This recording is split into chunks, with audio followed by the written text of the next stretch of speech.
Hello everyone! In this video, we will be exploring the concept of bindings and how they are utilized in form design. Bindings are created or modified on the design form page and are shared across all forms within an organization. Their purpose is to associate each control in a form with a specific data field, ensuring that the data entered into the control is stored correctly and can be processed or used for various actions. Each binding has a data type associated with it, such as text, number, date with time, user list, or Boolean values like true or false. The available data types for binding are determined by the type of control being used. Here, I have shown an example of each different binding type.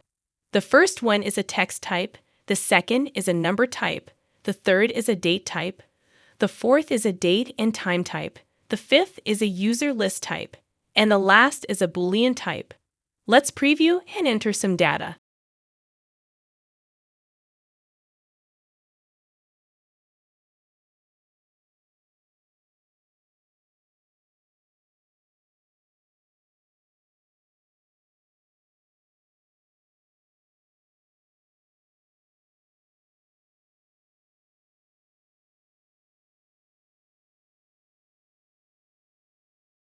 Now let's add a new user list control to the canvas. Controls that do not have bindings associated with them yet are marked with a red binding icon on the control within the canvas. To search for bindings, we can simply type the name of the required binding into the binding field. A list of bindings with matching or similar descriptions will populate, and we can select the appropriate one from the list. Additionally, we can create a new binding by clicking on the icon next to the binding field and either selecting from existing bindings or creating a new one. When creating a new binding, we need to provide a name for the binding property and save it. Once a control has been assigned a binding, the name of the binding will be displayed in the Control Properties panel on the right side of the canvas. This indicates that the binding is successfully associated with the control, and the red binding icon will be removed. Now let's discuss the three parts of a control: the label control, the control itself, and their shared binding. The shared binding is mandatory for the form to be published, ensuring that the data entered into the control is stored correctly. Additionally, the label control can have its own optional binding. This allows the label to be dynamically changed based on the information entered into the control using actions. Understanding these bindings and the control parts is important for effectively utilizing them in form design.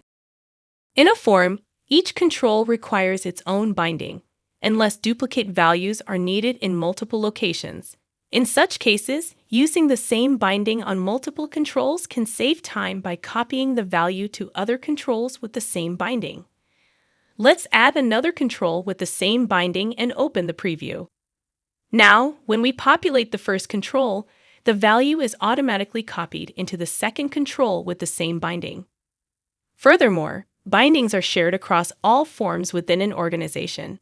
This means that using the same bindings on different forms will compile the information in the same column on the dashboard. When we navigate to the dashboard, we can see that two different form types have their managers populated in the same column. This consolidation of data from multiple form types in a single column makes it easy to search for a specific manager when the project has many forms. To summarize, bindings are essential in form design as they ensure data is stored correctly. They are shared across forms within an organization and can be used to consolidate data in the same column on the dashboard. Thank you for watching.